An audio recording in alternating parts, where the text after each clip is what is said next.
Hello and welcome to the Outcast. I'm your host HC, and with me is. Wolf.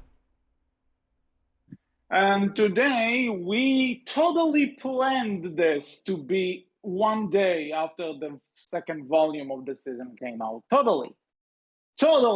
This was not by complete sheer luck that I managed to watch all of this in time. But we did it.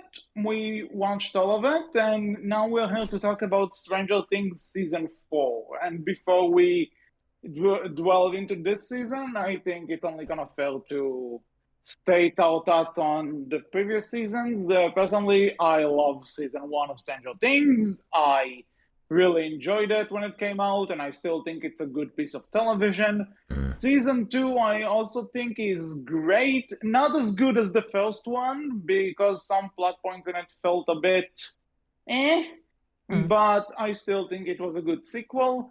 Season 3, we have an entire episode on, which you can see in our channel if you scroll down a bit, because it was. How long was it between seasons again? I think Oh 3 years? Lord. Let's see. It was a long time, but season 3 you can Yeah, look up in 3 that years. episode.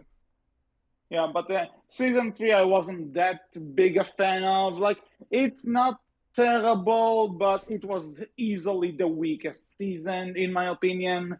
And I was actually concerned when, after it was all said and done. Wolf, what are your thoughts about the previous seasons? I Real believe quick. we've covered all of them, have we not? No, we only did 3. We only Oh, did season 3. I thought we covered 1 and 2. I swear we did, but maybe I'm wrong. We're weird like that. We've only covered season 3. Never went back to cover season 1 and 2. Yeah, I think it was one of those things that we planned to do, but we never got around to it. I blame Uh, Stranger Things season 4 for taking 3 years to come out. I think that was our among plan. other things. And then coming out like out Among of other nowhere. things. But yeah, Yeah. season 1, I absolutely adored it. It's, it, again, as you said, it is just a masterpiece of television, right? And show making, and it sets everything up so well. Like, you instantly fall in love with this world and everything about it. Like, everyone I've shown it to has very much enjoyed it. Like, season 1 is Yeah, just so definitely. good. Season 2, I think, continues on quite well. I think it does everything it needs to do. I do agree season 3 kind of felt a little meh because, and I think it's because, it started to get too big with Russians and everything like that. Like, it just felt, Yeah, this is too much. because Like, I get why you're doing this because this is quintessential 80s. Why would you not? But it started yeah, to but feel like it was too big. let's say, and not only that, I think like when you start to write Russia, like Soviet Russia, more clear, to be more precise, when you try to go Soviet Russia and all of that stuff, it kind of takes away from the 80s cheese that the show is kind of supposed to have. It's not a cheesy show, it's a horror show or suspense, and science fiction and stuff, but like Soviet Russia isn't the first thing I'll go to, because one of the things that Well, people kind of praise is, that 80s vibe, and, like Well, with this is this set during the Cold king War, so halls that and is everything. 80s. Yeah, So, I mean, it is worth noting. yeah, Like, the Cold War is 80s. I know that, but when you think in terms of at least what the first 2 seasons established and the tone that it establishes, the Cold War isn't the first thing that comes to mind. Well, I mean, It's yeah, yeah, I agree because it's it feels 80. like you're I'll set. say this. I'll just say this. Maybe not the best comparison, but like saying that the Cold War belonged in Stranger Things is kind of like saying that 9/11 should have been acknowledged in turning red because it happens in 2002. That's Well, all I'm gonna say. it's more so. I think. Whoever gets whoever gets it. Mhm. It's more so. I think right that the fact that like season 3 starts to go into the Soviet Union doing stuff and also getting involved with the Upside Down, right? It just feels like too much because it feels like you're adding in human villains when our biggest focus has been on these upside down villains and just the craziness of all that. Yeah. And also, it's been focused Mhm. around Hawkins and this small And Midwest Hawking, kind of and nowhere town. and honestly, I think also I believe we mentioned this a lot in the previous episode. When in the episode we did on season 3, I don't remember exactly, but we have Hop. He was just unlikable in season 3. Yeah, He was insufferable. he was way too much of a dick in season 3 to Joyce and everyone else, and it's like, it didn't work too well for his character because he came across as so likable before then, right, and enjoyable to watch. Seeing him, Yeah, and and I think we did talk about how we kind of understood why they did that with his character to some degree, but it felt like it was too much in one direction. And especially when he was supposed to quote unquote die in season 3. Then I'm not saying saving it for spoilers because that was the legit first thing we saw of season 4, like a week after season 3. Well, that was in the trailer. That like the first trailer. Yeah, that's you what I got. was saying. That's what I was saying. The teaser, teaser trailer came out like a week after season 3 premiered. So not the spoiler by any chance, by any way. He survives this thing. But yeah, but considering they wanted to give you that impression, not the best way to set up a character that you're supposed to feel sorry for when he's dying in the end. Yeah. But that was the previous seasons. We are going into season 4, and right off the bat, I just we want waited to say 3 years for. Yeah, we wait 3 years for it. And on that note, regardless of the quality, we'll get to our thoughts in just a bit. But what was the point of splitting this season into 2 when the second volume is just 2 episodes? I know one of them is longer than a lot of movies I've seen this year, but what was the point? Again, right? Like the first 7 episodes, I think every episode's almost an hour long, maybe longer for some of them. And no, all of them, I think, with the exception of the second one, which clocks in at exactly 1 hour, all of the episodes are like an hour and 15 minutes plus.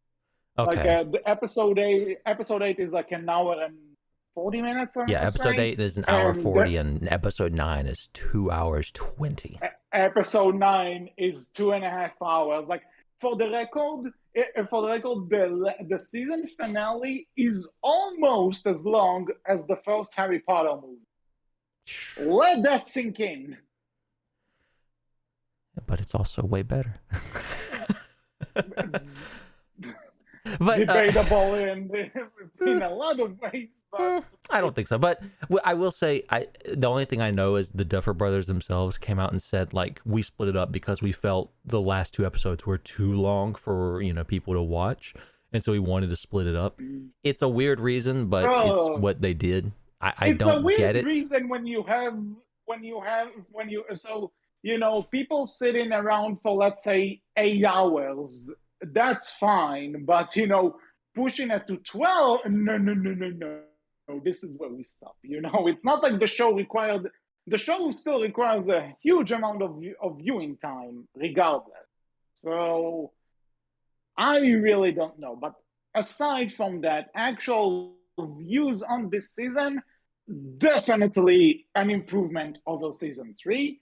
I would even say it's on par with season 2, which as I said, was great. I still think season 1 is the best, and we kind of foreshadowed it, but season 4 is long, and as you probably know what I'm going to say, a lot of it, not a lot, but some of the things they put in there are not necessary. Some of those things could have been cut and nothing would have changed, or it wouldn't have damaged the story at all. You'll have to give me some examples when we get into spoiler territory, but as of right now, I disagree with you. Mm-hmm. I feel like none of it needed to be cut. I feel like everything they did was exactly what needed to be done. I will say there were some things that if they weren't there, I wouldn't miss them. Because I just didn't. They weren't things for me. One of them being a character we'll get into. But overall, like, I think this was worth the wait, right? Like, they came back and they did not disappoint at all. I definitely think it was worth the wait, and it's definitely a great season. Do not misunderstand. I just think that some parts they could have ignored, and we'll talk about the small. Actually, is there anything else non-spoilery that we can even say? I honestly, at this point, I don't think so. Like, other than, you know, we loved it. That's all we can really say until we jump straight into spoilers. Yeah, I'm not sure if I'll say loved it, but I really liked it. I did. Really think this is a good season. Definitely on par with the previous ones. It is a huge leap in quality from season 3. If you like Stranger Things, I think you'll be very happy with this season. Episode length can be a hard pill to swallow, but honestly, not all the time. But some episodes, like even if I sat on my ass for an hour, I still wanted to see where the story would go. And I actually have seen a lot of episodes in succession, so that's a feat. Yeah, this was an enjoyable show to binge for me, but I don't know if I would binge it. Because holy shit, you're gonna be sitting there for a while. That's a whole day gone. Yeah, and you know, when you're an adult with other things to do, you know, with bills to pay and other arrangements to be fair, to run, and I'm willing to put the adult things to the side for this. This is worth it in my opinion. Okay. Fuck being an adult for a day. Well, you know, if we were actually paid doing this podcast, then we could say, yeah, we can put this is our job. But sadly, yes, not the case. Okay, I think spoiler warning coming up right now. I think we covered everything non-spoilers. So, all right then. So, spoilers for Stranger Things season 4, and actually, kind of last thing that's non-spoilery. You won't have to confirm this for me because I'm not in the US, but I heard that since Volume 1 was released like shortly after the Texas shootings, they actually put like a note before the first episode. They did. Yeah. Okay. Because it's a cold open and there's a lot of dead bodies, some of them children. Yeah, Netflix added like a little warning, like, hey, you know, given the recent tragic shooting, you know, we are deeply saddened by the unspeakable violence, and our hearts go out to every family. Mourning. You know, something along those lines. Yeah. So, you know what? Kudos to them. Like, that's respectful. I didn't have this thing because I'm not in the US, but you know what? Good on them for actually putting it there, and because, yeah, that was awful.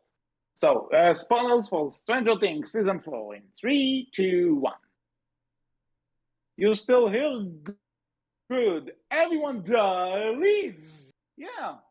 Everyone from the main cast of characters is alive. So yeah, that's. You know, normally we say we're going to talk about this like a movie. How do we do that for this show where so many of the episodes are literal movies?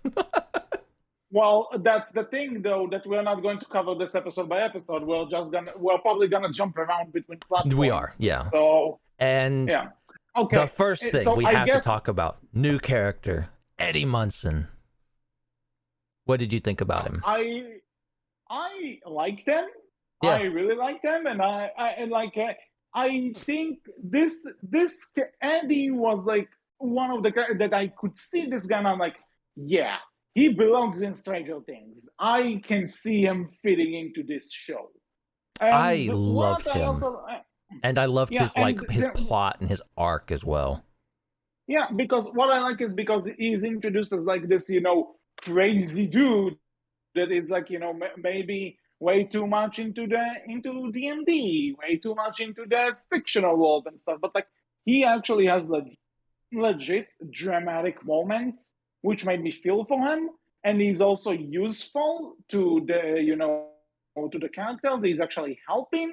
He has the scene. I think it's in one of the final episodes where he's like actually playing heavy metal song to Yes, fight it's the upside Metallica's down Puppet demon. Masters. It's Metallica's Puppet Yeah, Master. It's such a good choice. That's something we should say. the, The song choices in oh this yeah, the season music. so good. Yeah, like I'll say this, I'm not like music is not really my strong suit. Like you let me listen to a song or something, it can just go straight through my head. Like I'll appreciate the song, but if you ask me like what its name is or who's the band and singer, I couldn't tell you. So in that case, I may forget some of the songs that are in Oh, the that's season, fair. but That's like fine. I just the grew up music with choice Metallica. though, I'm an old man, so yeah. like I can't not You say remember it. that you say that, but I think a lot of people in my high school like Metallica too. So No, don't that's worry fair. about It's a good band. it. And I think my girlfriend said she likes Metallica. I have to reconfirm. Well, anyway, so music though, really Mm. good job this season. Really good job. And I honestly, I still need to do it. But like like, what is Max's favorite song? It fits so well. Like it's so epic in the I way mean, they're using it. I wanted to say a bit In more the about Eddie before I jump to that because there's a lot I want to talk no about no that no scene. no just because we brought up the music. Oh So yeah, like yeah, if yeah. I have to point out the Her favorite music in song one, is so Kate Bush's "Running Up That Hill." yeah, so I don't think I heard this song before, but I'm gonna look it up and look for covers for it after we're done with this because that song is beautiful.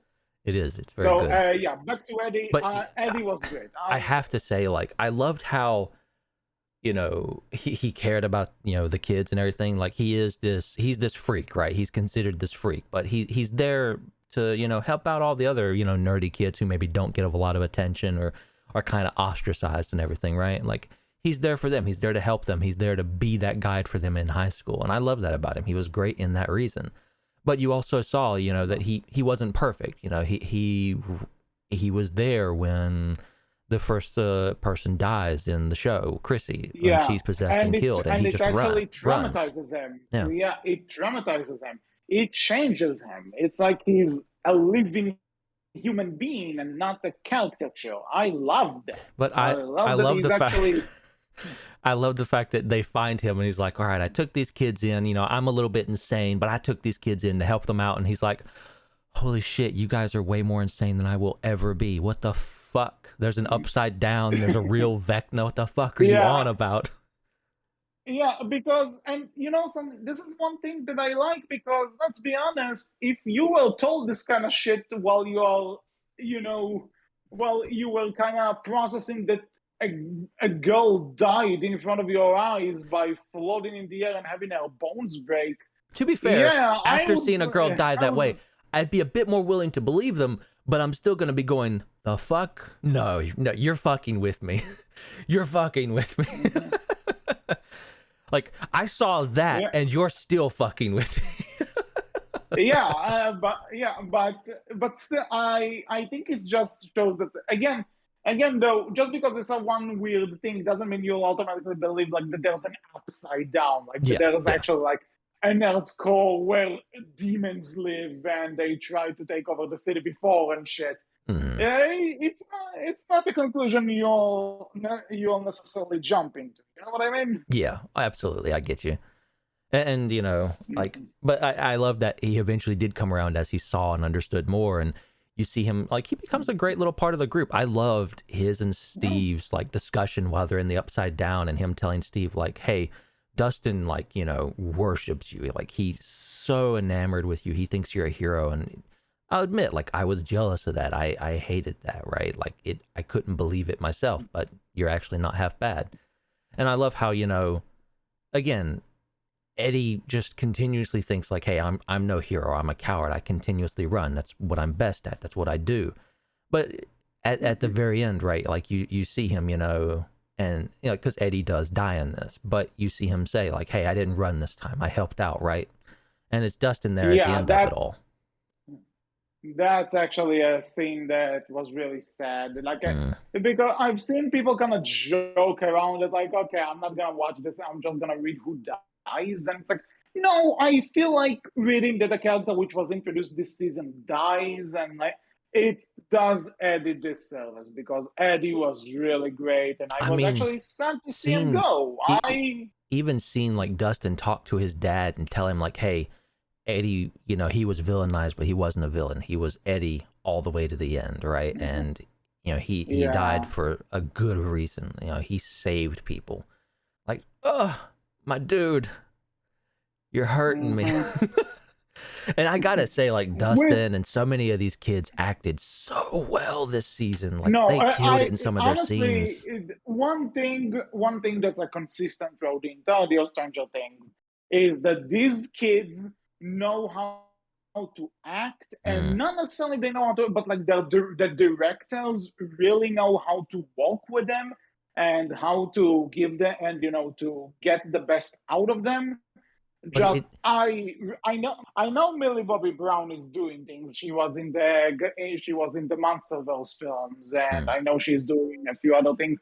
I'm not sure about I think Dustin's actor is doing some things. I'm not entirely sure, but seriously hope that there's something great in the future for Oh them. yeah, but I mean, this Uh, season I feel like they especially just they nailed yeah, it for a lot of scenes. Like yeah, yeah. seeing, I Like believe Dustin Lucas's actor especially. Like Caleb McLaughlin, I believe his name is Lucas's yeah, actor.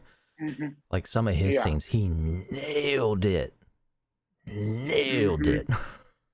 Dustin too, Yeah, really. Dustin as Dustin well. like had Like, a lot, and Dustin like really grew up in this season, and the actor pulled it up mm-hmm, miraculously. Like mm-hmm. this, like you can tell that this is the same character from the first season, but like you can still see how much he changed, how much he grew, Yeah, because I'll even say he's the brains of the operation. He comes up with a lot of the strategies. yeah. Like I think he definitely scene stole some this season, but he definitely like he nailed it. He was a great lead into a lot of stuff for Mhm. this season, because Now, this is time a to season play a bit. where they did split the cast quite incredibly so. Like Yeah, you had, like actually, the main four aren't on screen together until the final episode, mhm. and it's interesting, definitely. and generally this is something that you'd see a lot of people say you cannot do this, it does not work, but I think they nailed it out extremely well here for the No, most like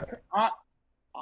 really, I think splitting them up was actually a really good decision. Mm, I and we'll get to it, and we'll get to more of it in a bit. But okay. I really think this was the right call. But now, time to play a bit of a devil's advocate here. Also, just being like, I love the talk you brought up between Steve and Eddie. I can't believe I already forgot it. Yeah, Eddie. Eddie. I love their talk. I love their talk in the Upside Down. I really did. It was a great scene. The subplot of Steve feeling jealous, unnecessary. I'm sorry, unnecessary. Steve wasn't jealous. Steve We never felt. Steve jealous of who? of Dustin and Eddie's relationship, their friendship. I never got the impression that Steve was jealous of that. They build it up so much that he's like, oh, he's your new best friend now. I Oh, he's mean, doing I this, guess they did do that. and and they did have this talk where Steve actually tells Eddie that, and it's like, honestly, what is this doing here? We have so much other stuff to talk about and focus on and stuff. You remove these scenes from some of the episodes, you're already like 10 minutes cut. Like, I guess it was it's so one of those things. small to me that I just did not notice it because I do not remember that. I will I'll admit. tell you that I think it's just because I've seen those kind of jealousy stories and experienced some of them in real life when some friends got jealous of other friends or some shit. And it's like, I guess I'm just so sick of this drama that it's totally a personal thing. Maybe I'm aware that it may not be such a time waster to some people. I completely get it, but for me, it just felt like really again, because we did this in Stranger Things, before, And in a sense, we're doing this with another group in this season. So it's like, can we just get past the bullshit drama and focus on what we came here to see? Now, if we're here to talk about bullshit drama, or so was the Elle being bullied arc. Like, I just did not care, I'll admit. Yeah. Like, honestly, if it wasn't the fact that it was 11 and I like 11, don't care. Honestly, this was one of those things that I really didn't get. And it seemed to be like just building up so that 11 would hit that bitch. And then somehow the entire story would have going back to, Yeah, it to the felt like it was laboratory there and stuff. just to set up, like, hey, I'm the monster, I'm the awful one, but she wasn't, she never was, but it felt like, hey, we need you to think that, oh, maybe Elle is, bad, quote unquote. And it's just, I could do without that. I don't care, right? Because I feel like they did that better when they had the setup of, like, oh, we're going back through Elle's memories, and it looks like she might have killed a lot of people. They played that so well and so close to their vest throughout the season that, like, you genuinely cannot tell. But you also see that that one guy who's there in the laboratory in Dr. Brenner's lab with her at the beginning, when you have all the other kids there, and he's like, he feels off in some way, right? Like that dude with the blonde hair, he looks very clean and everything, but he feels off in some way. Something feels wrong about him, but you can never tell quite what. And you're like, maybe he does something to Elle, maybe he doesn't, but you just don't know. But it just, yeah, like there's always that sense of maybe things aren't the way they seem here, but they play it so well until I believe it's like episode 7 where you see Elle freeze him, and then he's the one who kills everyone. Yeah, no, that is fantastic. That is masterful storytelling, wonderful twist. When you saw like the 001 on his arm, and you're like, shit, Vecna is Henry. I was legit like, ooh, yeah, shit. like and, when he was when Vecna was showing everything to Nancy, and then you have Henry talking to 11, like in her memories and everything. It's like I was sitting for like, yes, this is good. No, you have my interest. Again, this is another thing that that I'd say that the reveal is fantastic. The setup for it is fantastic. Even some of the scenes that are in the middle are fantastic. But again, there's so much of it to the point it's like, we get the point, show it already. And I get what they're trying to do. They are trying to do this like build up suspense thing, that you'll be interested, that you want answers. You're supposed to feel like uncomfortable about this. You're supposed to want to know the answer, but that's the thing. I just want to know the answer at some point. And if you're not going to give it to me, I'm going to fast forward to the end. I don't know. I disagree with you. There was nothing here that felt not necessarily with this. Not necessarily with this subject. There are some other things that are okay, I get you. Hey, I get what you're trying to do here. Let's get to it. Like I will say, like again, like the 11 being bullied arc felt like it could have been reduced quite a bit, because it felt like it dragged on a bit too long for me personally, and it was just something that I can see what it was there to set up for, and just felt like, I'm not interested in this. It's not really what I'm here for. I know what you're using it to set up for, and it's kind of just meh. It felt like it went on for too long, and I did feel like the other thing. Oh, go ahead. There's another thing with 11 that I like that her and Mike are trying to keep their romance going, and that they're doing long distance. This was obviously in the 80s before internet was a thing, so it was harder. I like that idea, but again, I think it kind of annoys me with this kind of thing, because they might be younger than teenagers, but they're teens. That's not or twins, whatever. And I just hate this, that they kind of have to shove in drama in relationships because they don't want to write the relationship. They Well, did it. They did it we in did. season 3 as well. Yeah, that's what I'm saying. Like Because this, they did what they did here is like, oh, you've never said, Elle and Mike have a fight, and it's like you've never said you loved me before, so maybe you're afraid of me too. Maybe I am a monster, and it's like, no, because and that annoyed me because let's go over that fight for a second. Like to kind of give up both sides here. Mike is upset with 11, not that she hit the girl necessarily, but because she gave him the impression that she's doing super great and everything, and she basically lied. 11 is mad because Mike never told her that he loved her. Yeah, even though she did for him multiple times.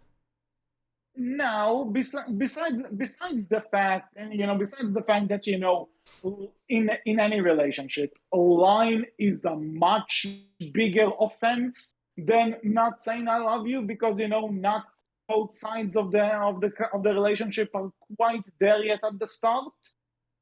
So forget that. If there's anyone who loves 11 more than Mike, I'm the freaking director of the show, which and by that I mean that it's romantically, well, not like that. And okay, fair enough. That would be bad. and like if the implication isn't clear, romantically, there's no chance somebody just Mike proved there for 3 goddamn seasons. And in the show's universe, that's like year 3, where he showed her how much he loved her. Even if he didn't say it, he showed it, and showing it by deeds is stronger than saying it by words. So that entire side of the argument was just BS to me. And not necessarily that 11's emotions aren't valid, they are, but it feels like, again, the writers just kind of need an excuse for them to have a fight so that Mike would feel guilty while they're looking for her, and to have that big "I love you" scene in the end, which would give 11 strength.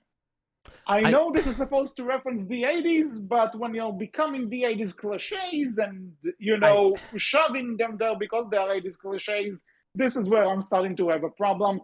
Are we focusing on this? Let's move on, please. Yeah, I agree. I felt like we didn't need that between Mike and 11.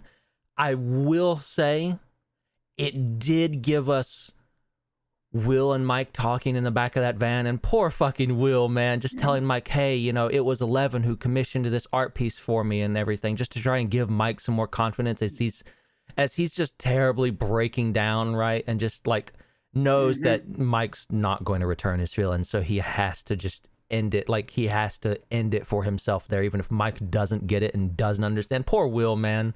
That kid. Actually, that's something I kind of want to talk about, because was it ever established that Will had a thing for Mike? Yeah, last season, they started to establish some stuff here or there that Will had a thing for Mike.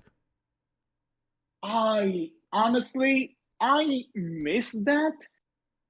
It was pretty subtle. I feel like they really went hard on it this season to make sure people noticed. I felt like it was a little bit subtle last season, but it was there. And something, if it was last season, then what? Fair, maybe I missed that and everything. But if this is their way of bringing it more attention to it, then talk about bringing this out of nowhere, because I see him breaking down. It's like, I feel for the kid. Do not get me wrong. I feel for the kid. But it's such a random thing to suddenly drop and then completely ignore. But it wasn't just suddenly dropped, I will admit. It was something that they had been building up to in last season, as I said. Yeah, but you see, that's the thing. It was subtle in the last season, and I feel like it wasn't so subtle. I feel like it wasn't so subtle that it wasn't noticeable. Right? Like, it was pretty. It was closer to the end of last season, but it was pretty clear what they were trying to do with that. That Will had a thing for Mike. Then I'll say this. Felt. Maybe I'm wrong, but I felt. I'll say this. It has been 3 years. Yeah, that's exactly what I was about to say. If I forgot or missed it, fine, that's on me. But at the same time, it's been 3 years since the last season, people. I haven't had the chance to rewatch everything, and I didn't really like season 3 to begin with, so why rewatch something that I didn't really enjoy? And I have other things to do, be it adulting or other things to watch or play and everything. That's fair. And again, if you want to bring a bigger focus to it, great.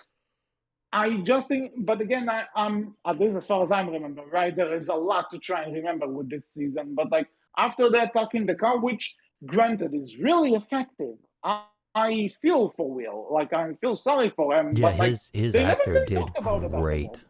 Well, you got Yeah, one it talk just between him and Jonathan where Jonathan, like, when they're in the pizza place at the end with, getting everything set up for 11 yeah, to try and help yeah, Max. but Like, that was also a really good scene, just seeing Jonathan be there as an older yeah, brother and say, hey, we've not talked a lot yeah, in a long time, and I know that's partially my fault, it's but I'm here great. for you, and I will always be there for you. Like, that was just like, And man, fucking hug each other. You yeah, deserve it.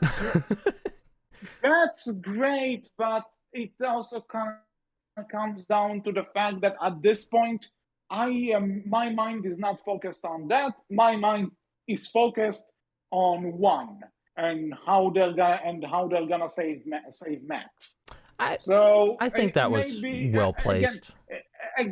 again, it could just be my thing. I could have just it could just totally be my thing if and they could have just that they just could have placed that conversation in other times. Not in this when my I mind is mean, focused on a lot of other things which to are be a bit more fair, intense. they didn't have much a long time, and they were running from the military. No, and no, they had sometimes after that arc even when they were like just in the desert. There are a few scenes where they're just stuck in there. No, but Like that's that when could they have been were a good part. leaving the desert, right? Like, that's what that was all about. Maybe Because I misremember the order of things, but I have this image in my head that after the talk where we kind of get that Will had a so thing for Mike. yeah, you get that, This and then they they had stop in the desert briefly they to try and find out exactly you where this see place is, and quite you see quickly, this could have been a good place to put that conversation in. I don't know, I disagree, because it felt like that moment Okay, they were in a rush, personally. Like, the setting up in the pizza place felt like that and they were was, not in a rush to save Max. yes, I get you, but like they had to set everything up anyways, so that felt like while they were Okay, doing the I setup, to think me, it felt well I'll say timed there. this. Like, that was a Yeah, quieter moment. I guess it's one of those things where it's just agree to disagree. That's fair. There's Absolutely no, fair. it doesn't kill the show by any means. Just because I have some gripes with it doesn't mean you have to get it. It's I just mean, one of those. For me, something else would have worked. that's But fair. hey, That's I, absolutely fair. mhm. Yeah. Speaking of our boys Now, on a road trip, what did you think about Argyle, our other new character? uh, um, The stoned pizza I delivery like dude. him. I like him in theory. Yeah, like, Actually, he's actually, fine, but you know eh. something. You know something. He's what Eddie could have been, but wasn't. This was a if you do Eddie wrong. Yeah, yeah. And how freaking amazing is that we have the good Eddie and how bad Eddie could have turned out in the same fucking season. An example of what you can do right with a character that's introduced in a season, an example of what you with a character in a season. And of course, the right way to go is the character that dies. Not always, but absolutely. Like, they did. Like, No, but in here, Eddie dies. That guy doesn't. So yes, yeah, this is I true. feel cheated. I want Eddie. I want Eddie. Damn it. Kill Argyle instead, or we riot. Like really, who would have killed? Show me a person who killed. But okay, if you Apparently, like people really Argyle, like Argyle. I don't know. From what I've seen, I get why. I'll say this: I get why. I get why. yeah. He's the comic relief, and I understand that you need that, but he's just like that stoner person, just there's this thing like every character needs to have a purpose. If not, then why would you write them? His entire purpose is driving this damn car. It's true. He is the chauffeur. And then even then, like for a while there, you have Jonathan driving the car, so he's not even that purpose either. Yeah, he's just there to be high. And it's like, I enjoy you for it, but if you weren't there, I wouldn't be lost on anything. Because I feel like he begins and ends this season the same. You know, this guy is just there to have jokes, and it's like it's fun. I can take jokes. I like to laugh, and especially in a show like this, which with a lot of stick in the muds. Let's be honest, for legit reasons, but stick in the mud nonetheless. I guess I also want the comic relief to actually be viral and be water them. Well, it's also like I feel they've had that comic relief from other characters who are in the show. Like, you know, you've seen Steve and Dustin and other characters like that be comic relief before, and it's, you know, they're also the serious characters. So something I want to point out, you know, regardless of the fact that I feel the entire Steve being jealous of Dustin's, you know, friendship with Eddie. Did you get the idea that Eddie and Dustin were supposed to have a thing? No. Because there are some parts. No, there was one part. In the final few episodes, I don't remember, but like they are just like hugging each other and looking at each other like they're gonna kiss. And I'm not sure if I'm overreading I feel like you're overreading that one personally. I know what scene you're talking about. Personally, I feel like that might be overreading it, because it felt like, well, one, it was them like play fighting. And yeah, they did get like really close as Eddie, you know, and him have that bit of a talk, right? And by the by, you remember how Dustin supposedly has an LDR girlfriend as well? Yeah, she's like suddenly Mike's group, it's like, hey, we need him. Yeah. And like just out of nowhere, like they go to visit her, and that's her like intro still, and that's like her point of view. Like our road trip boys going across the US on a road trip go to visit her to try and find 11 or to help them find 11. Yeah. And we see her family, and that was a sight. Yeah, like that's a thing. That was a thing. Their poor dad. That family, that girl's family is that poor dad. What a mess of a family that is. Speaking of dad, listen, like Mike's dad is not in the season for a long time, but like when he's on screen, he's be about everything, and I don't blame him, considering the shit that this town has gone through. But like, he just hates life, man. I loved how though he was just so like, you know, like you would think like, oh, this is the dad who's gonna be like, yeah, fuck D&D, but no, he's like, man, my kid's doing this shit. He's not evil. Get out of here. Y'all being stupid and crazy people. Come on. I just kind of love that about him. Like, he's like, man, this town's going to shit, and these people being stupid and crazy. Like, that was his reaction to all of it. Like, man, you're not the greatest dad, but I kind of love you for your just laid back attitude on everything.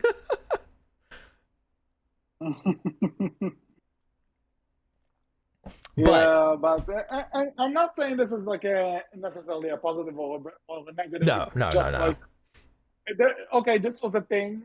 This was like he's just. I feel like that man is just the epitome of shrug. Yeah, I wonder, like, you know, they got the actor back just for like one scene where he's like, no.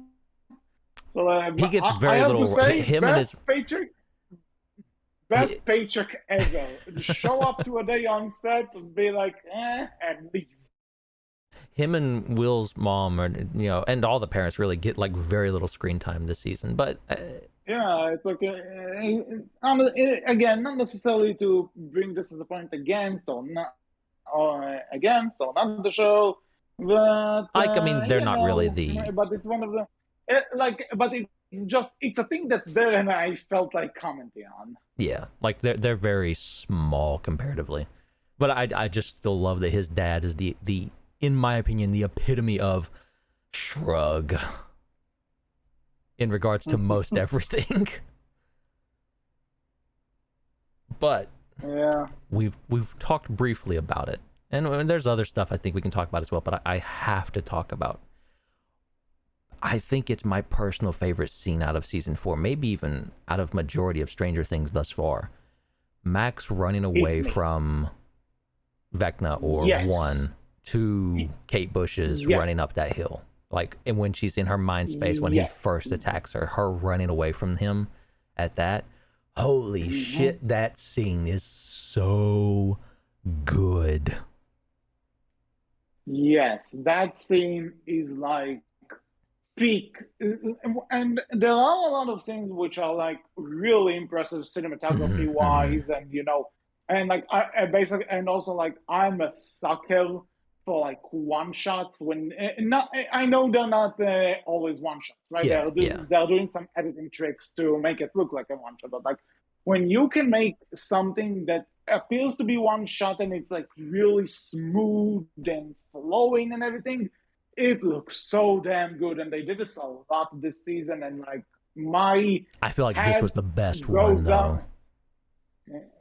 And like this I just want to say that in general this season had a lot of great action moments, but like this one was just the beat of the song, the editing to the song, as someone who also edited a lot of music videos, like knowing like timing like scenes to music can really it can be a really it's a harder job than you think it is, because you really need to sit down and realize where you're putting each frame, each take, and where the song do you cut, where you don't cut, stuff like that. And this one really like nailed all of those aspects, and it's such a great moment. And it's not the only time they're doing something cool with this song, but this was the point where I realized, this season is something else. Well, this season is definitely a step in the right direction. Even that, like a lot of people have pointed out, right, that Max's story so far up to that point this season has been, she's felt survivor's guilt over Billy's death, right, and seeing him die, that she felt like she should have been the one that died, or she should have done something. And just losing a sibling in general is a tough thing to go through. And she's also trying to wrestle with herself in the fact that she didn't like Billy because Billy wasn't a good older brother. He was kind of, he was shit, about it. He was a shitty older brother. I think that was one of the things we actually gave season 3 credit for, that when Billy dies, she actually feels sad about it and felt like good riddance. Yeah, but she does, have that doubt, that survivor's guilt of, hey, I might have felt that way, but it wasn't right of me to feel that way, or, and even like Vecna, when he comes for her, right? Like, when he comes for her, like he tries to use that against her, like, oh, you wanted Billy dead. There was a part of you that was even glad when he died. And it's, again, he uses that against her. And I love that, all of that leads up to Max kind of going through this depressed state. And a lot of people have linked this scene of her running away from Vecna and running away to Kate Bush's running up that hill and everything, or the just running up that hill scene is what I'm going to call it from now on, is that, that's her running away from depression, like running back towards this vision of her friends who are there for her and everything. And,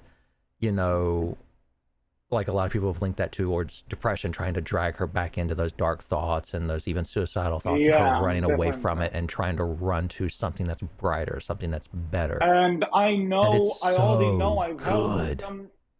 already heard some people that say that this scene, who suffer depression or anything regarding that, it really helps them, that it's actually a really motivating and empowering thing. And I agree that that scene is really damn good. Did all of 13 Reasons Why's job in one scene. Well, to be honest, other shows and movies since then have done 13 Reasons Why's job better than 13 Reasons Why. And you can hear me rant about it in our Us. 13 Reasons Why season 4 review, because man, that show is fucking full of itself. Yeah. That's all But there. yeah, like, and just again hearing her get out of that mindscape thing and just saying, I'm here, I'm still here, like, oh god, so good. Yeah. Like they did that so And well, whether what they intended that to be the thing or another not. thing, So well. but there's something that they did, and I'm sure they did this on purpose because Hmm. it's definitely an editing trick. Because when this scene plays, this is like the end of the episode, and I think even if you don't really look at the time, you know that it's reaching the end. And Hmm. so, and like slowly before she actually comes back, the episode cuts to black, and that legit tricked me that they cut to the credit.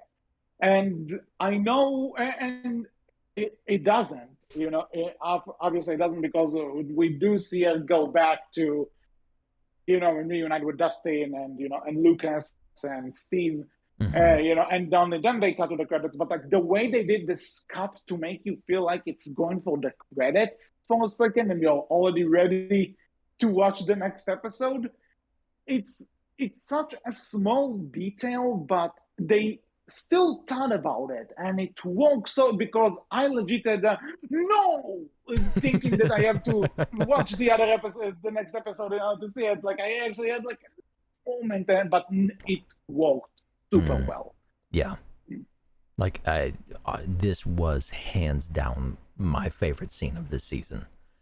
Cannot say anything like bad about it. It's just done so well, and there's so much No, good like that goes I into it. think honestly, I think if I know that there's another season coming, and we'll talk about this soon, but Hmm. I honestly believe that when the show ends and people are gonna start doing like top 10 best Stranger Things moments, if this is not in the top three, I think people are going to throw a fit. Fair, very fair. Because I mean, it even leads in great to the ending of the season where Vecna goes for Max one more time, and she does die.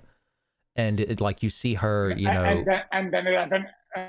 And then 11 revives her yeah, but supposedly, and you like, see her like there at the very end, like a lot of her bones broken, her eyesight yeah. gone, like just telling Lucas like I can't see or feel anything, and I don't want to die. Like it's so good. Like Mhm. oh No, and again, it's so good until they pull the 11 can bring her back to it. And they're granted, vague enough about it that it's like, did she or didn't she? It feels like she did, and I guess they'll probably go into it more in season 5. no, don't get me wrong. They kind of established that she did die, but 11 at least brought her back enough so that now she's in a coma. Hmm. And granted, being in a coma is not the best kind of fate for a character. I am aware, but again, it's one of those things where, and don't get me wrong, I like Max. Max was a good character. I Yeah. enjoyed her, and it would have sucked if she died. But like, if you're going to show that you have the balls to kill characters, go all out. Don't do this like actually nothing. I, I think I'm just kind of sick of fake outs in the I don't know. shows like I feel this. like they're setting up for a thing of they might, like in season 5, like in order to completely stop the Upside Down from coming into the real world, they might have to Very, kill Max or do something with her. Is what they're very, probably setting up. very fair. Yeah, very fair, because they do establish that because 11 brought Max back, sort of, that, so Vacness or one, it can actually use that. Well, And we also see that, some of the upside down elements are coming into Hawkins. it's not so So, much because Max is still alive. It's because she did die, and 11 wasn't able to save her before yeah, Vecna did what he did. yeah, it's one of those things where it's like she's kind of stuck in the middle, and because Hmm. she's in the Hmm. middle, that starts blending the worlds together. Yeah, it feels So like they if they might can be actually setting up do something, something like that. yeah. So with that, so about this, I want to say that while I say like, hey, oh, boo, just go all the way if you're gonna do this. I am aware that I could completely change my mind unless if they do Mm-hmm. something creative and cool with that in the next season. Very So fair. put this in the put us in there. We'll see how this is going to turn out. We'll see in the next 3 years. I don't think. I think it will be 8 years. Fair. It might be. At least 6. At least 6. Okay. We got to double our time, between the I'm seasons. I'm joking. I'm joking. I just God, want to be if it's more than stingy. 3, I'm just done with your Stranger Things. Like, Let's all be right, honest. we're gonna need a full honest, season just to recap. Let's, well, I think for this, I think maybe it's better that we really cover everything else that we want to talk about before we jump into this. All right. And with that said, I'm Okay. not sure if it means anything for the characters, but we didn't talk about Joyce and Hop yet. So I mean, I think it's saving the best for last. is it the best though? Okay, It was. I'll say this. Oh, I enjoyed the new characters from their story, Yuri and sexy Russian-looking dude. No, Yuri is amazing. Okay, Yuri cracks me up. He is the better Argyle. Yeah, basically, you know what this is? Again, they had the Argyle done right again in the same seasons. I guess they wanted to do the third quirky character, and they just forgot how to do it because it was the third one, and fuck it, they were tired in this writing room, don't you know? Tell me I'm wrong. That's fair. Anyway, so that's Paul Giamatti, by the way, right? The guy who loves Joyce. What now?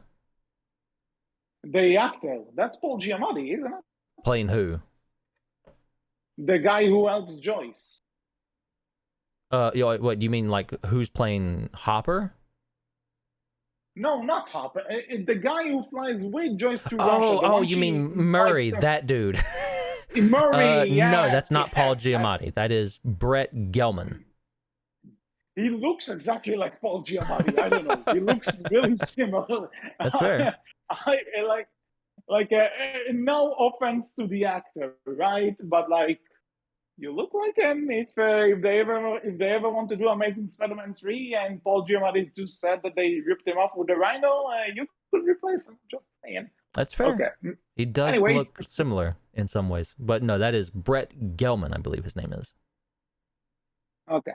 So that plan, I like when Joyce gets the package, how she decides, how she managed to decipher it, by saying that it's written with Enzo, or I think it's Enzo that Hop wanted to take him on a date there, and we are the only two people who know it.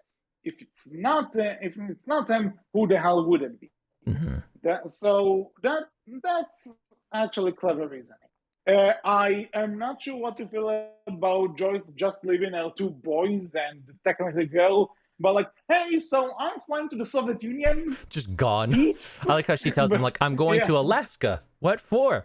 For a company meeting. Yeah. It's like, okay. And just gone. Yeah. I will say, I'm saying this half jokingly, okay? Don't take me seriously. I just want to joke about because it's something I'm not talking about Joyce leaving too. That's another thing. But I just want to say I'm saying this half jokingly, and obviously two different products here and stuff. But I just really want to say because it jumped into my mind because it's me. I think Sonic the Hedgehog 2, the movie, had a better way of dealing with Russians in a snowy area than Stranger Things season 4. We needed the Pevonka scene is all I'm saying, and we needed Uptown Funk. Even though the song wasn't made in the 90s, in the 80s, I don't care. I guess. No. This is why I'm saying half a joke, right? I know. It's obviously two different notes. It's just something that kind of popped in my mind while I was watching. Mm-hmm. Because let's be honest, it would have been pretty freaking sick if Hop and especially if Yuri actually did a Pevonka with one of the people, with one of the guards, it would be awesome. That's next season. Season 5. Mm-hmm. 1-11 doing perform cut to end it all. Let's do this. Let's go.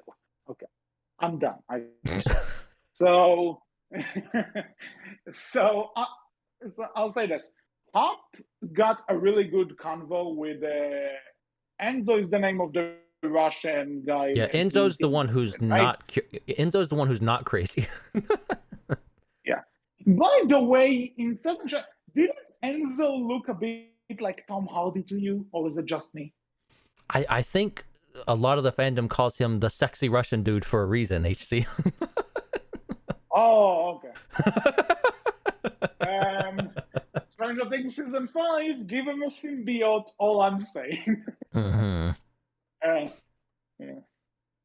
Tell me this doesn't make sense in the world of Stranger Things for him to have fair, just like this CG good thing coming out of his shoulder and stuff, and it's like, ooh, we need to get this one. I mean, back. technically, they already did have Will with the symbiote because he was like taken over by the thing in season 2. So, but technically, they've done that. With him. He doesn't have a bromance with him, so not the same thing. I'm sorry. Fair enough. So done with the references here. Hop has a really good moment with Enzo where, he kind of tells them about Roman that he actually misses, where he kind of, when he's been told that they actually see him as a hero in Hop. That, after he died, there were reports about him sacrificing himself to save the town, and that people really look up to him. And he goes like that. Really, he felt the two that actually made him feel whole, like he could actually love and be loved, are Joyce and Eleven. And there's a line where he says that like I thought it was because I felt like I could save them, but no, I was the one who needed saving by them. I really like this line for his character because one of the things which made him super unlikable to me in the previous season is that I felt like he feels entitled to them.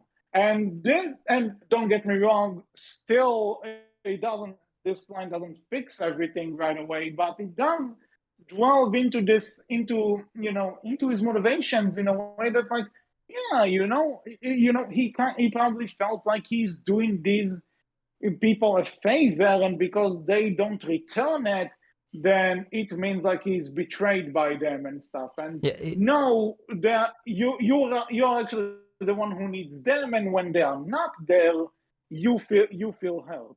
And again, it shows flaws, it shows dimensions for these characters. Well, it also it justifies why he was the way he was in the previous season, right? And it makes you feel like, okay, I understand it more now, and you kind of see like, hey, Hop suffers for that, right?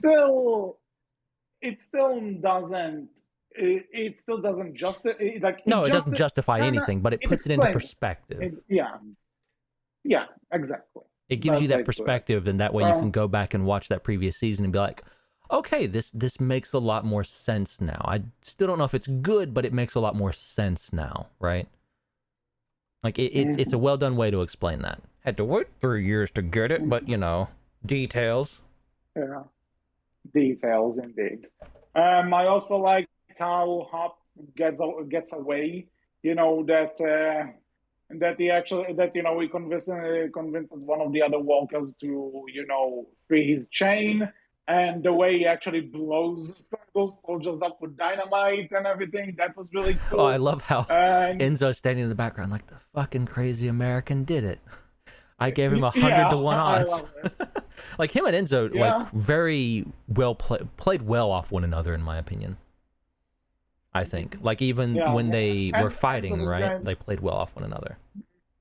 I hope Enzo comes. I will. We will note that we did not see at the very ending Enzo, Yuri, or Murray. So who knows what those three are doing at the very end of the season. Make them the road trip. Put them in a road trip. I'd see that. You know something better yet? I'll watch a spin-off with the three of them going on a road trip. Give me that. That'd be something. I also loved, just again, like Yuri, he's a treat. He's crazy. He's enjoyable. He was fun, and like they played up Yeah, that character very I, well, I in my love opinion. I love that he shows them like the chopper that's gonna take them back to the U.S. and he says named after my first lover, and it's like how much can this thing fly? And he's like she's a virgin, not the woman, the chopper. It's Yeah, like the only something this about the guy. way he said that, Yeah. yeah, just cracked me. And like even and Hop and Joyce and and Moria just said, I'm like, fuck is this guy? This guy's Well, problem. I loved how when the general of the prison, like Murray, was pretending to be Yuri, and he's like, "You're not Yuri. I was told he had a screw loose. You have multiple screws loose." I love how it's like Yeah. Murray is apparently crazier than Yuri somehow. I guess in different ways, I'll say. Mm-hmm, Uh, mm-hmm. I mean, even but Murray had yeah, some great scenes, like I seeing think him, like he was, apparently taking karate lessons, but it was children's karate lessons, but it still works, and he's just there, like my fists are as strong as iron. They're actually like spears. Like that unrelated, was so stupid. unrelated. But when I was watching this, there was actually I don't know the full details, but like there was one Donald Duck comic, from the ones that inspired DuckTales. Mm-hmm. So there was like a Donald Duck comic where he's trying to learn karate, but like due to he wouldn't really fight, but like he would beat everyone by basically kind of tiring them out because he would know how to run away from them and get them tired, and he'll kind of and be the sole winner because he's the last one standing. And so they put him in a tournament, and it's like, and the one of them's like, he's a white belt. He's just, he just gets started. Like, what the hell is going on here? And it's like, I don't know the full details about that comic, but that's when he said that. That was like the first thing which popped to mind. Mm-hmm. That freaking Donald Duck comic. But yeah, like I feel like a lot of the comedy came from Joyce, Murray, and kind of Yuri and the trip in Russia until the very end, where it started to get more serious, where they're escaping the prison with all of the Demogorgons and other upside down creatures ravaging the prison, and they go back in to try and kill the creatures there to hopefully help the kids, because they know we're never going to be able to get back to Hawkins in time to do anything for the kids. So maybe this bit we do here will help them in some way. And it does in the end, right? Like killing them temporarily stuns everything. Like, and I love that's how they connect it all back. Like everything has its purpose here. It's small maybe, but all of them doing their things where they're at serves some small purpose in helping out, right? Mm-hmm. Agreed.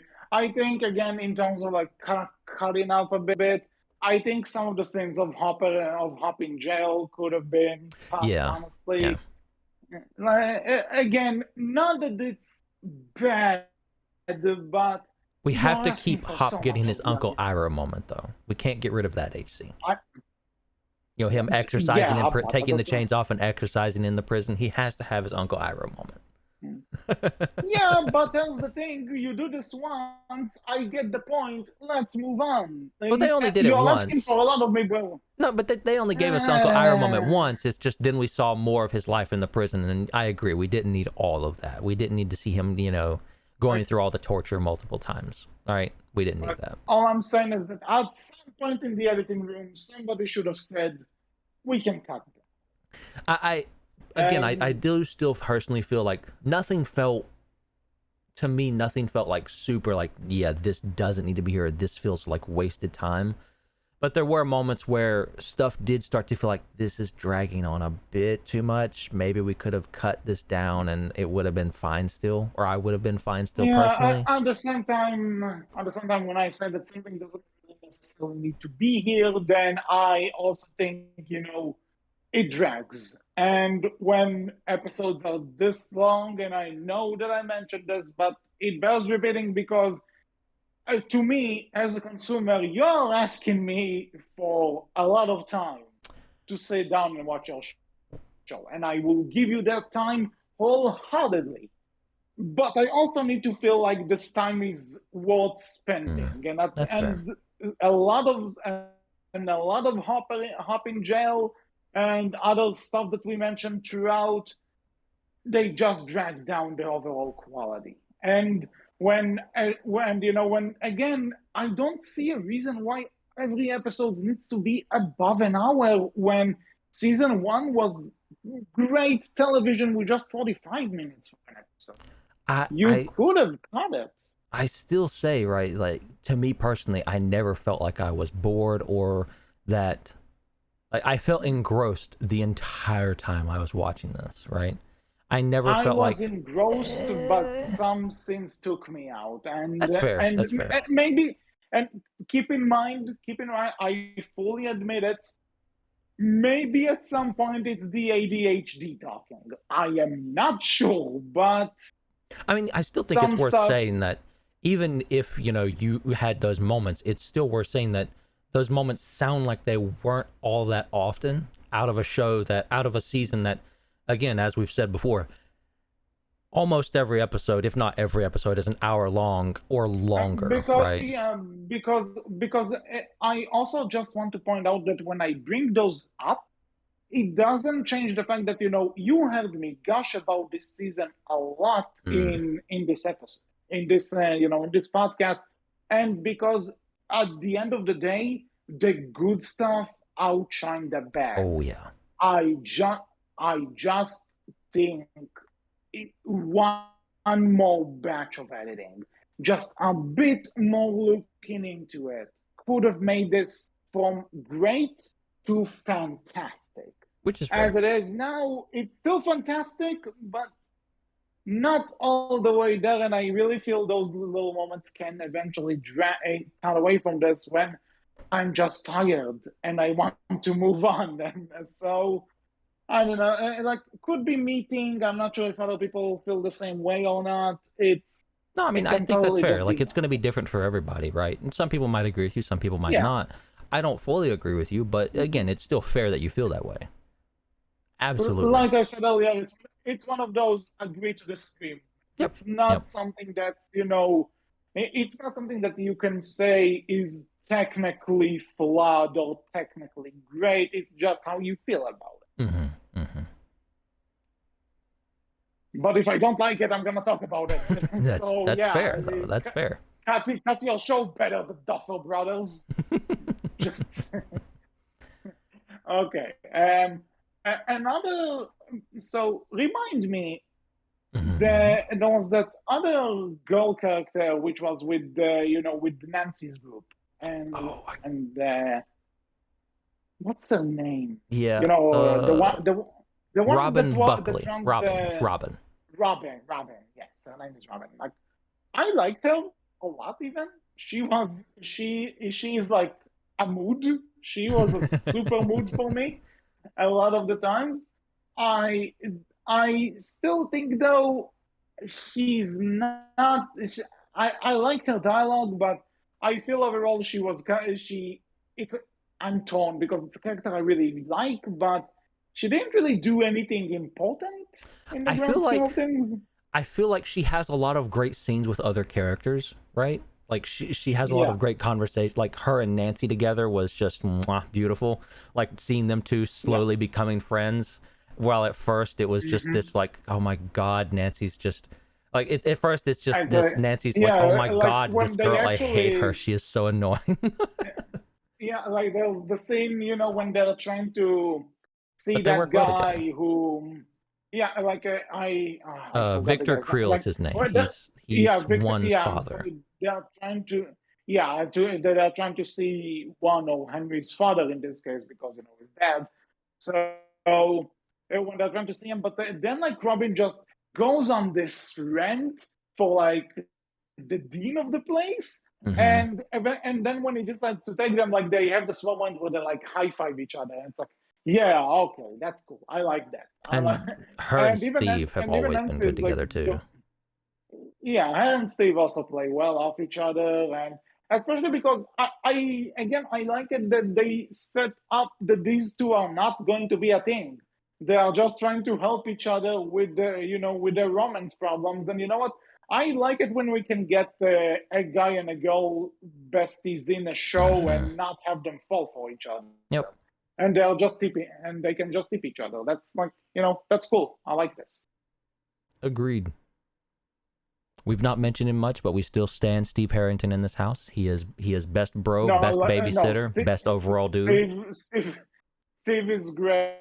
Like, and especially near when they get to the entrance to to the upside down, with in the lovers lake, and he's just jumping right in, and he's kicking ass there and stuff. Just And they Steve almost then is they act totally, like they almost kill Steve. They act like they're gonna do it, but yeah, they back out because yeah. they know they cannot kill our boy. If they kill our boy, we riot in the streets.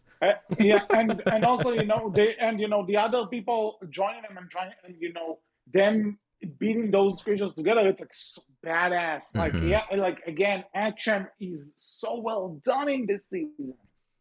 Oh yeah, and even seeing So Eddie well like done. dive in, like again, and like his little talk with Steve, where hey, Nancy's a person you want to keep around because she was like the first one to dive straight in. And Eddie, like, yeah, again, goes back to that conversation where Eddie just says, like, hey, man, I wasn't going to, but I didn't want to be the one who ran away. I had to come after they did, right? Just like, oh, Yep. so good, all of it. So well done, all of that stuff. So that said, one subplot that I found out I didn't really care for, and honestly don't think it went anywhere as well, besides kind of the thing in a climax. Lucas being with the basketball guys. Yeah. Didn't care for the subplot. Yeah, that was one where it's just kind of like, I get why Lucas did it. He wanted to be with the cool kids and everything, but it didn't really go much anywhere It's other than him fighting because the lead dude. yeah, because there was this moment where, like, he told them, where he actually talks to Dustin and Max, and they tell him where Eddie is, and when the cool kids are like looking for Eddie, and he tells them where Eddie supposedly is, and I thought, oh, this could actually like be interesting, that he betrayed his friends and stuff, and like, how is that gonna turn out? Because we already know him and Max are kind of on a bad footing because they broke up and everything, and he probably doesn't has some he's probably also mad at Dustin and Mike for missing the basketball game, which he won because they were in the D&D group and everything. I get it, but again, after this part, the bullies, I'm gonna call them the bullies because it's easy. They just disappear. The fact Lucas told them where Eddie is means nothing, and they don't come back until the last Well, two episodes, really, where they're just, all right, they were characters. well, Lucas lied to them because he sent them to like Hop and Eleven's old cabin, but that's not where Eddie was, right? Yeah, But again, like yeah, I agree, it kind of went but that's the nowhere, thing, though. and it just You could, culminated in yeah, this dude being kind of going into his grief and going crazy because of his grief. Which I kind of liked Jason's character in so much as it showed you this kind of neat parallel where this is what Steve could have been if he wasn't, best all around dude ever. yeah. Because this dude, he Again, lost his girl I and think he this is fell the thing, deep into that grief, right? Doesn't and excuse I what he think it's also did, a but thing that, yeah, sorry. I also think that's what I want to bring up, because they established that he liked the girl who died in front of Eddie. Hmm. And okay, fair, get it, completely understandable, but we don't see enough of this. And again, when we see something of this person, he's a douche overall. So Yeah. for what I've seen, and I just said, oh, there's a lot that needed to be cut, and it's like, yeah, you could have cut a lot of Hop just living in prison to actually develop this guy, or better yet, not have this guy there at all, because really, Yeah, I again, think aside from if there's giving one thing I Lucas would cut, like it would be big, him because he serves yeah, nothing. I feel like you can get the and town whipped again, up into a you frenzy remember, without him, right? You yeah, don't need him there. and you remember And you remember what I said earlier that some of those 80s cliches are at some point just not cliches anymore, and they are just essentially they are so cliches, and we are gonna own.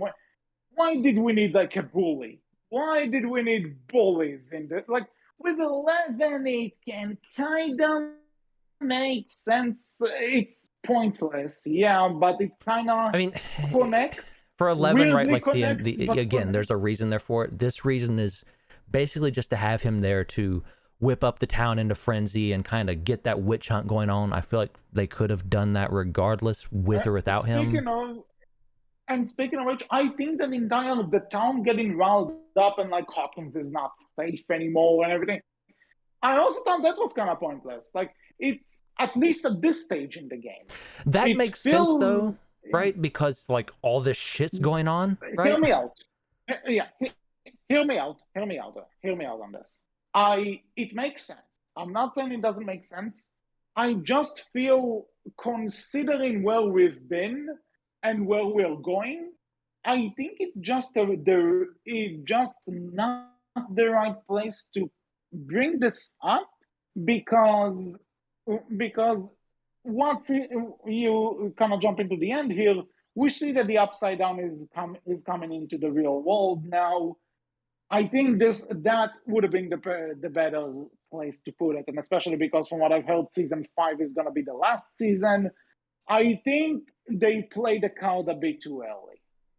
Maybe it's just me, right? Maybe it's something that they can completely work with and show me. Okay, it's good that it was, but again, it just felt to me like another thing that they introduced and had no point whatsoever besides having a longer runtime.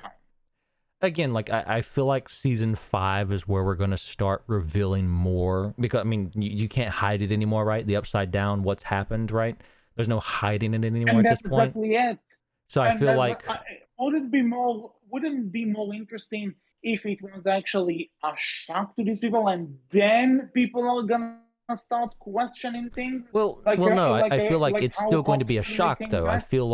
I feel like the shock is going to be like, hey, before, we were all up in this satanic panic and everything, and now all of a sudden, oh no, like the shit we believed wasn't the case, right?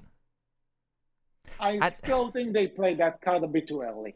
But maybe again, I don't know. It depends on me. how. Again, like we could come back and say, I could come back and say, yeah, you were right, or you could come back and say, yeah, you were right, right? We don't know yet until we see season 5. Unfortunately, like some other, I don't remember what we said on, but it's one of those things that could completely come back in season 5 and bite either point in the ass. We just need to win. Yeah, absolutely. Like looking at it from season 4, I didn't mind it per se. I had no issue with it. It's just that, Jason is just, he felt like he was the foil for all of that. But if you took him away, I feel like you could still whip the town up into that frenzy with or without him, right? He just felt kind of pointless, other than to be there to just, give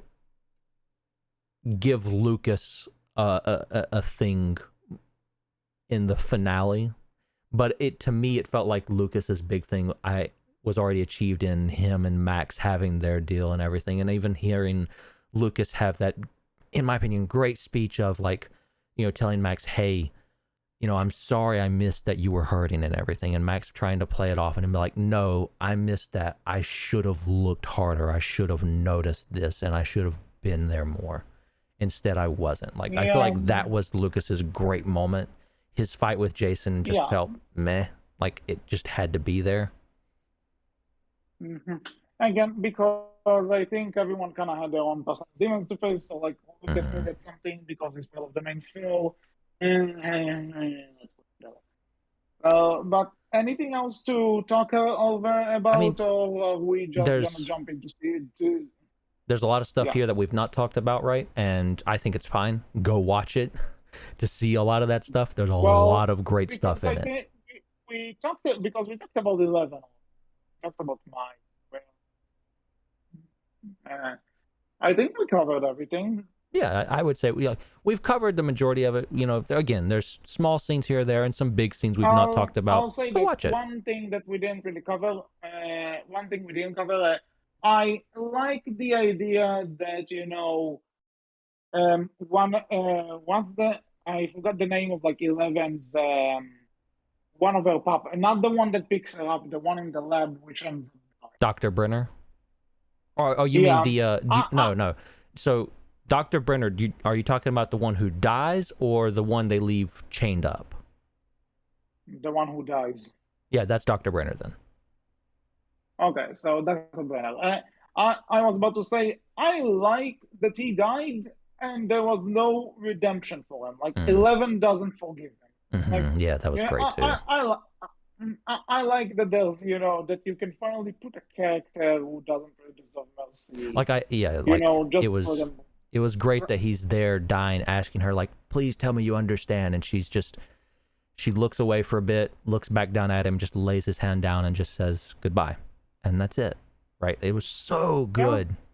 Like she doesn't need to understand. She didn't understand and she didn't want to understand, and that's fine. Yeah, totally. So I think with that said, go watch season 4. Yeah, and season 5 they have announced. Well, honestly, Wolf. Honestly, if people haven't watched season 4 yet, why the hell are they in the spoiler section? Let's be honest. Maybe go watch it though. It's really, really good.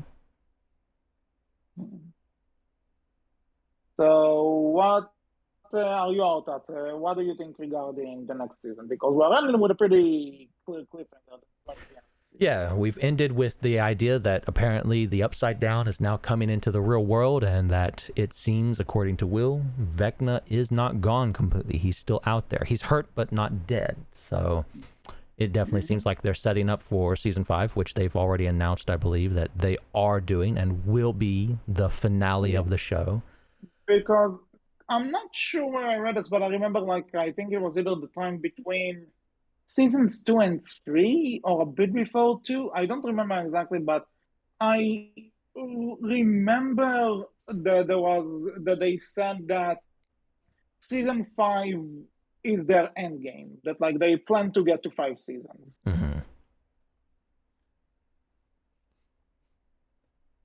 So I guess the main thing I want from season 5, give me a conclusive ending. Don't try and sequel bait it when you know this is your last season. Give me a conclusion. I don't know. I feel like season 4. Well, I mean, I feel like season 4 ended in a way that even there is a cliffhanger there, it doesn't feel like we've had shows end on cliffhangers before, and it's just sigh, right? This one felt like it ended everyone's stories well enough that, all right, we know what's coming forward, but if we don't ever get that, season 4 feels like a decent enough end, right? Mm-hmm. So I hope they can do that with season 5. I hope it's not another multi-year wait, personally, because I don't know if they can do that again and it feel satisfying. I'll tell you what, obviously, we say that it's been 3 seasons, but we do need to realize that season 3 came out just a few months before COVID. Yeah, this is true. We do have to take that into account. Shut down. Yeah, and a lot of productions shut down because of COVID. Mm-hmm. So completely understandable why it took so long, because obviously you can't, it's a live action show, and even though there's a lot of CG in it, you need to film it. Yeah. So I completely get why it took so long, but I hope now that COVID restrictions are lowering, and a lot of shows are back in production. Mm-hmm. I really don't see a reason why it would take longer than a year or a year and a half to get season 5 in there. Well, no, but I will say it is worth noting, right? Season 4 is just done so well that I will say, I said it earlier and I'll say it again, it made the wait feel worth it. Can they do that for a season 5? Can their season finale continue this kind of pacing up? Because, we might have said, there's some stuff here that we would take or leave, but Overall, the package was definitely really good. Overall the package is totally worth it. Again, keep time how much time we actually talked about the stuff we liked compared to stuff that we said that could have been. Mm-hmm. So yeah, like the question we have to ask now is, can season 5 continue on that momentum? Mm-hmm. I hope it can. I will admit they've definitely got me interested in a season 5, and I'm definitely excited to see a season 5. And it's one of those things that I totally think they can, because one, again, based on what I've heard, they've been planning to get to a season 5. They knew they're gonna go this far, so obviously they have the story planned out. And now it's just a matter of how exactly are they gonna pull that story off, and and what would Netflix demand out of them? Because I'm not. It probably isn't something that's that much worth noting, but Netflix is kind of in the shit lately. Yeah, they're not So doing too good. So because obviously now everybody has a streaming platform, and Netflix has also been making a lot of stupid choices though too. Yeah, but considering this, and considering Stranger Things is one of their biggest IPs, and from what I've seen, the season 4 ratings are really damn good. I don't think they'll want to wait too long before putting season 5 into production.